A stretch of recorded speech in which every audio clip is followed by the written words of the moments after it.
오늘 우리에게 주신 하나님의 말씀은 누가복음 1장 30절에서부터 35절까지 봉독합니다. 천사가 일러 가로되 마리아여 무서워 말라 네가 하나님께 은혜를 얻었느니라. 보라 내가 수태하여 아들을 낳으리니 그 이름을 예수라 하라. 저가 큰 자가 되고 지극히 높으신 이의 아들이라 일컬을 것이요 주 하나님께서 그 조상 다윗의 위를 저에게 주시리니 영원히 야곱의 집에 왕노릇 하실 것이며 그 나라가 무궁하리라. 마리아가 천사에게 말하되 나는 사내를 알지 못하니 어찌 이 일이 있으리이까. 천사가 대답하여 가로되 성령이 내게 임하시고 지극히 높으신 이의 능력이 너를 덮으시리니 이러므로 나실 바 거룩한 자는 하나님의 아들이라 일컬으리라. 아멘.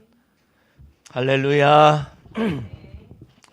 오늘은 기쁜 성탄절을 맞이하여서 우리가 하나님 앞에 경배하고 예배케 해주신 하나님께 감사 찬미를 드립니다.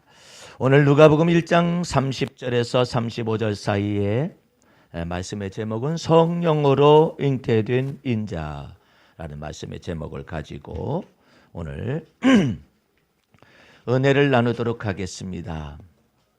성탄절은 예수가 탄생하신 날이 아니라 예수가 탄생하신 것을 기념하는 절기일 뿐입니다. 그러니까 예수님이 성탄절에 탄생을 12월 25일 날 했느냐 안 했느냐 그것은 별 의미가 없어요. 예수가 탄생하신 것을 기념하는 절기로서 12월 25일을 교회사 속에서 정했을 뿐입니다. 그러니까 그것보다 더 소중한 것은 예수께서 성탄하심으로 말미암아서 어떤 일들이 이 세상 속에서 벌어질 수가 있었으며 하나님 앞에 나타날 수가 있었는가라는 것이 귀중한 것이죠. 성탄절 메시지를 듣기 전에 여러분들 기도시를 잠깐 보시기 바랍니다. 주보 뒤에 성탄의 눈물이라는 것 이것을 제가 지어서 여러분 위에 주보 위에 올려놨습니다. 성탄의 눈물, 주님 성탄은 우리를 향한 가장 깊은 속내를 드러내신 당신의 눈물과 사랑입니다. 영원한 생명에서 종의 육체를 입으셔서 참사랑을 보이셨기에 당신은 눈물로 오신 사랑이십니다. 천년이 하루 같으며 하루가 천년 같은 영원에서 냉혹한 시간 속에 오시고 비천한 현실을 입으심은 죽음을 무서워하여 일생 동안 종노릇하고 있는 인생들을 놓아주려 하심입니다. 주님, 우리는 성탄절과 산타는 기억하는데 성령으로 탄생하신 주님을 모르는 시대를 억척스럽게 살아내고 있습니다. 세미태 성탄절은 기억하는데 십자가에서 세상 죄를 담당하신 하나님의 어린 양으로서 속죄의 피를 흘리기 위해 오신 주님을 모르는 시대를 살아가고 있습니다. 1000번의 성탄절이 지나가도 공허하고 무의미한 가슴 속에 주님께서 성탄하지 않는다면 우리는 영혼의 닻을 상실할 것입니다. 주님, 당신은 우리 애정의 목적이며 우리의 삶의 궁극적 목표이고 형언치 못할 가슴앓이입니다. 이 세상 어느 존귀한 것도 당신을 채우지 못하기에 당신 앞에 사랑과 경배를 드립니다.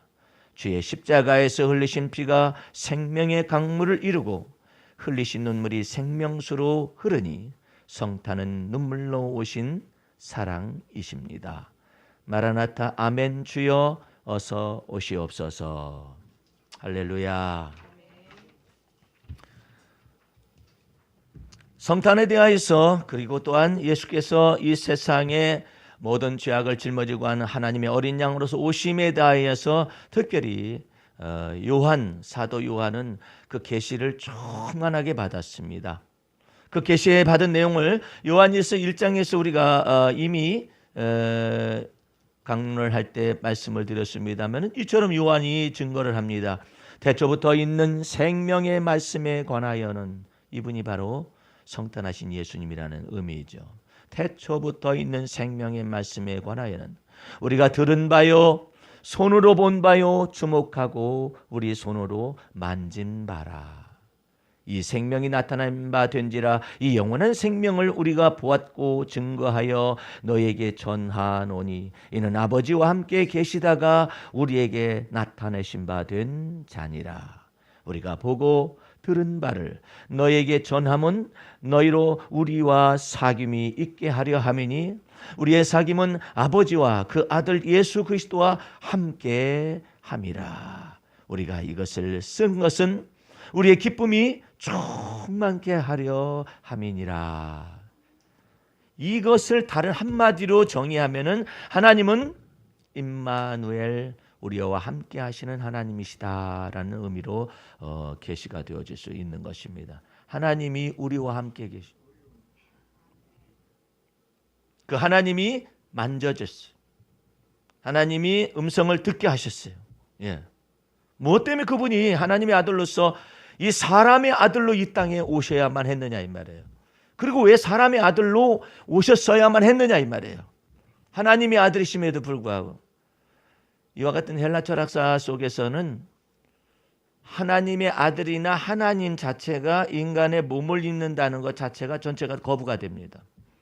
왜 거부가 됐냐면 그때 당시 헬라 철학 사상은 모든 육체와 물질은 전부 다 사악하다라고 판단을 했어요. 소크라테스와 플라톤을 이어서 모든 그 당시에 헬라 철학의 주류가 뭐냐면은 모든 육체와 물질은 전부 다 사악하다 이렇게 생각했어요. 오직 영혼만이 선하다라고 소크라테스도 생각을 했어요.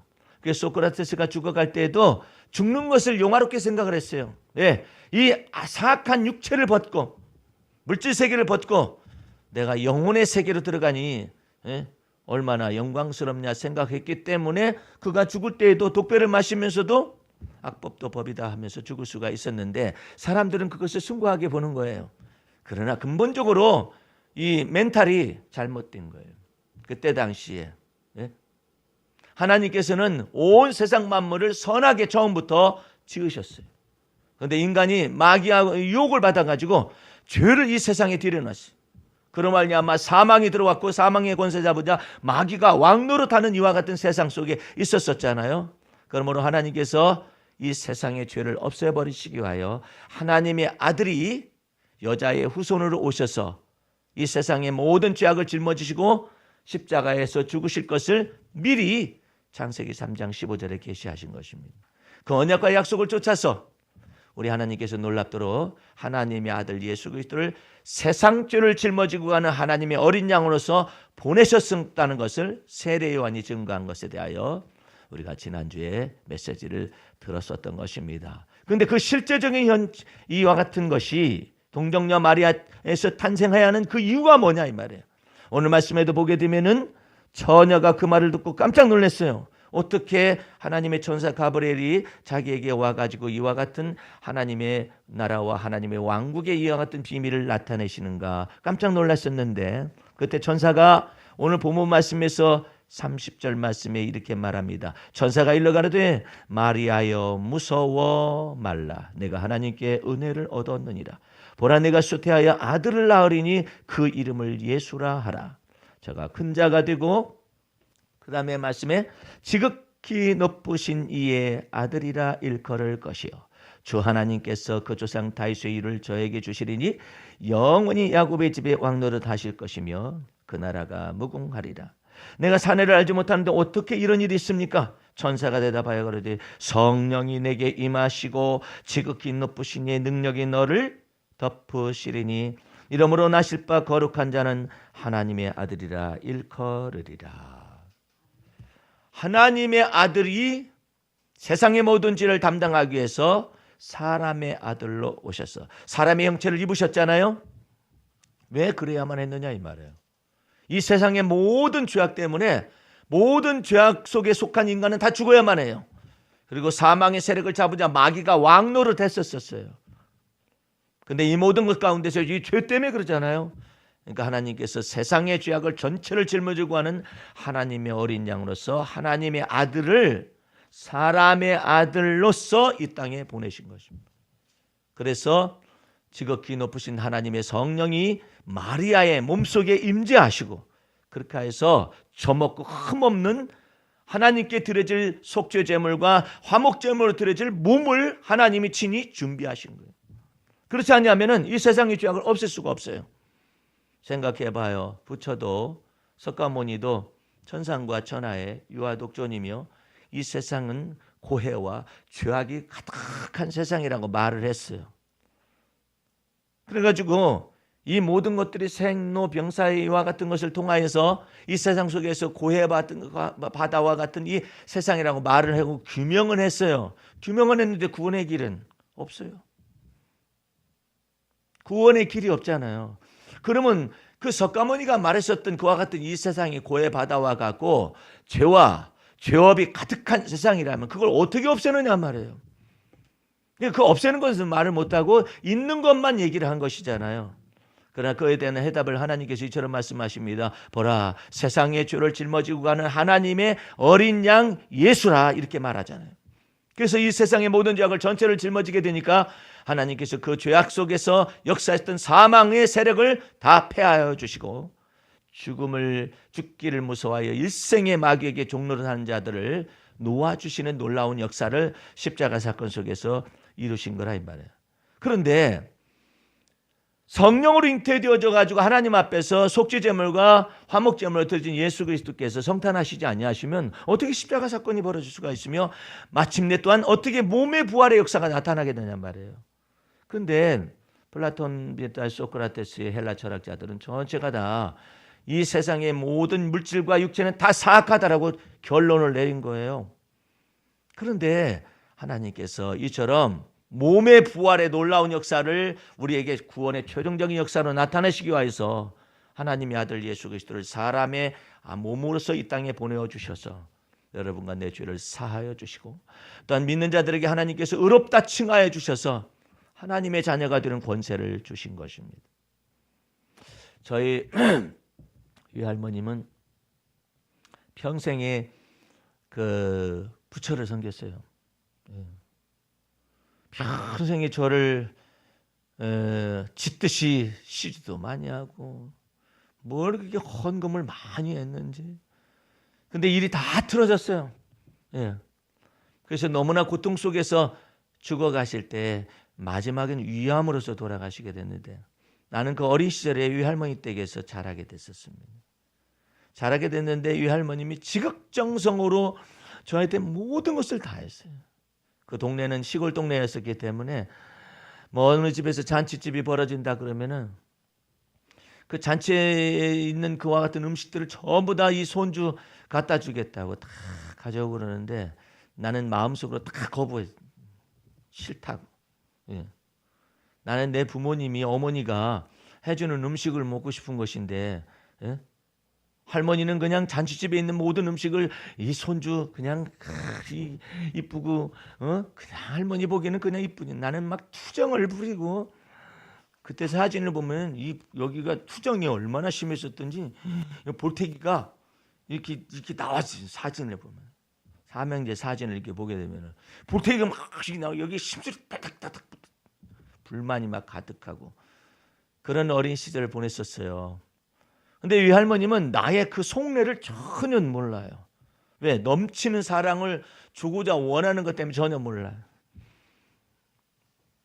내가 이제 이 할머님이 나는 나이가 들어서 이제 신학생으로 있었었고 이 할머님이 이제는 소천하기 전에 위암을 앓게 됐어요.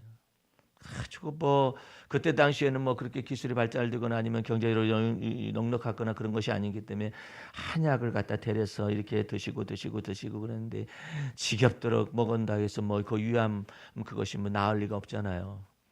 그래가지고 이 할머님이 소천하기 전에 제가 이 할머님과 더불어서 제 누님이 먼저 간병을 했었었고 그 다음에 제가 갔습니다. 가가지고 드디어 운명의 두 사람이 만난 거예요. 이 할머님은 나의 속내를 전혀 몰라요. 나는 이 할머니에 대해서 고마움을 알지만은 그렇지만 내 마음속에서 그렇게까지 상대적으로 비교해가지고 고마움을 그렇게 크게 전달하지 못하는 두 사람이 드디어 만난 거예요. 우리 누님하고 우리 할머님은 상관이 없어요. 우리 형님하고 우리 할머니는 상관이 없어요. 이제 나하고 단 둘이야. 단 둘이 있을 때 내가 이 할머님의 대변을 소변을 다 갈아드리고 이렇게 하면서 그 밤에 제가 이 할머님한테 이와 같은 십자가의 복음, 성탄한 복음을 이것을 그대로 지금 여러분에게 말씀을 선포한 것처럼 알아듣건 못했건 간에 내가 예수님의 복음의 말씀을 이걸 딱 증거를 해. 이것은 둘러서 말하면 안 돼요. 지금 이 할머님은 곧바로 소천할 수도 있는 순간이기 때문에 둘러서 말하면 온 몸이 그냥 빼빼 마르셔가지고 먹지를 못하니까 이게 그냥 손으로 그냥 두 손으로 그냥 들을 수 있을 정도로 그렇게 남아 있었었죠. 그러니까 복음의 말씀을 증거했습니다. 복음의 말씀을 증거를 했더니 아이고 하나님 그러더니 아이고 하나님 그래요. 그래서 어쩐 일로 하나님을 부를까? 아이고 부처님 하지를 않고 아이고 하나님 그러더라고. 그러니 웬걸 다음 날 아침에 나무 아비 탑을 관세 모사라고 그랬어요. 어젯밤에 복음 전했을 때는 아이고 하나님 그러시더니 그 다음에는 나무 아비 탑을 관세 모살 그러고. 그래서 내가 문득 생각해서 그때 성령께서 되게 감동을 주신 거예요. 아니 왜 내가 예수님의 복음을 전했는데 아멘 할렐루야라든지 아니면 하나님 뭐 어쩌고 이렇게 하면 되는데 어찌 그렇게 관세음보살이 나왔느냐 했더니 그 속에 있는 귀신이 뛰쳐나온 거지. 끝장나는 거라 이 말이에요. 다시 그리스도의 복음을 또 전했어.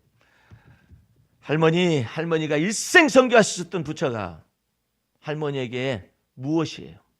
아무것도 남는 것도 없잖아요. 예? 그래서 이제 그와 같은 내용을 얘기한 다음에 다시 그리스도의 복음의 말씀을 설명을 했어요. 예? 다시 복음의 말씀을 설명하라는 거예요. 다시 복음의 말씀을 설명을 했더니 이상한 일이 벌어졌어요.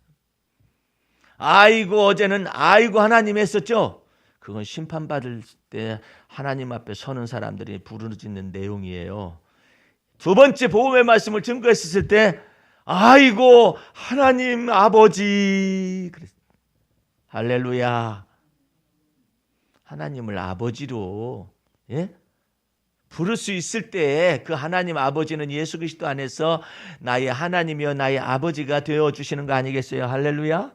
근데 그것을 아이고 하나님 아버지 그러더니 그 예수 믿으시겠어요 할머니? 그랬더니 아멘 했어요. 그리고 몇 날 못 해가지고 소천하셨어요. 저희 할머니 이름도 기억하죠. 할머니 묘지도 기억하지요. 그런데 그 밤에 있었던 모든 일들은 아무도 모르는 것입니다. 동네 사람들도 모르고 가문의 사람들도 모르고 오직 성도 남계순 저희 할머니 이름이에요.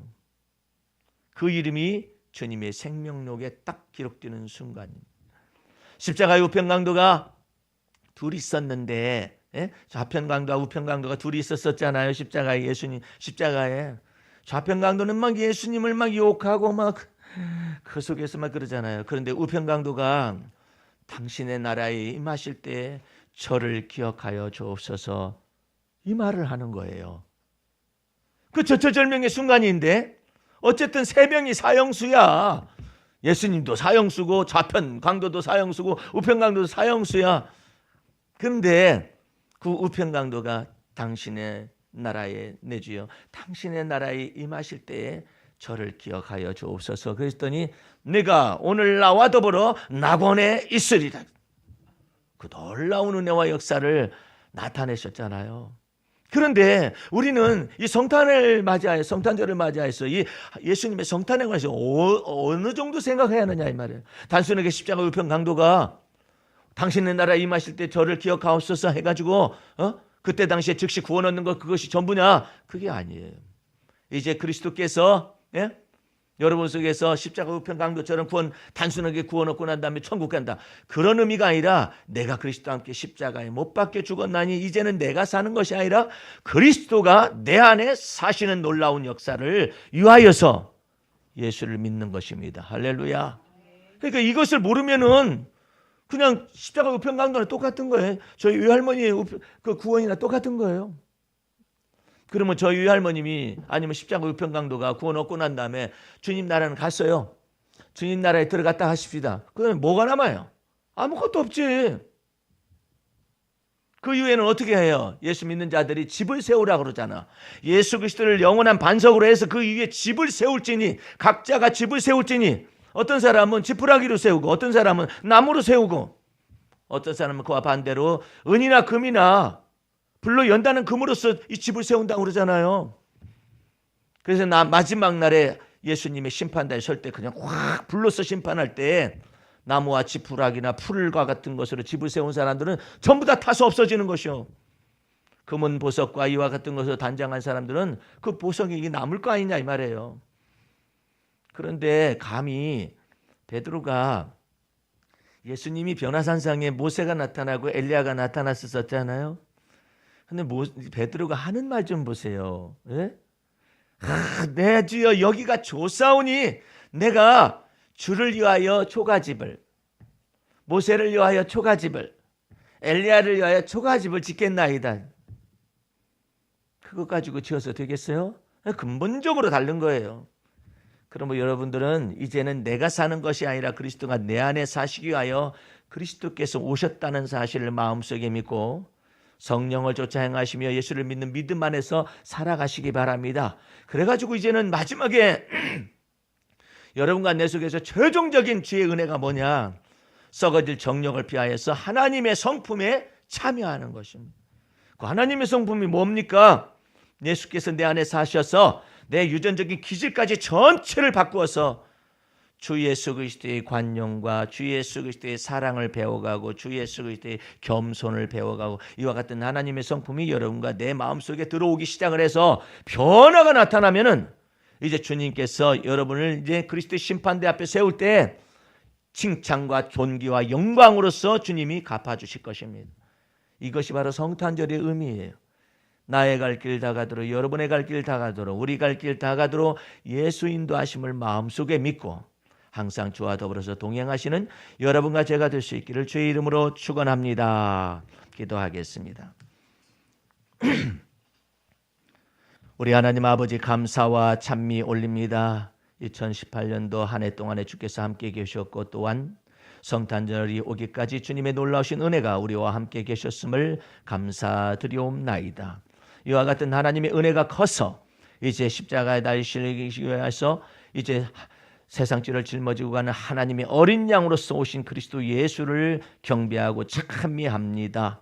이제 그 예수로 말미암아서 이처럼 큰 구원과 거룩함을 받고 의롭다함을 받고 이처럼 속죄함을 받아서 구원의 큰 사건을 우리 생애 속에서 맞이하게 하여 주셨사옴을 감사드리옵나이다. 매일의 삶 속에서 주와 더불어 동행하여 주 앞에서 살아가는 우리 모두가 되게 하여 주시옵소서. 예수님 이름으로 기도하였습니다. 아멘.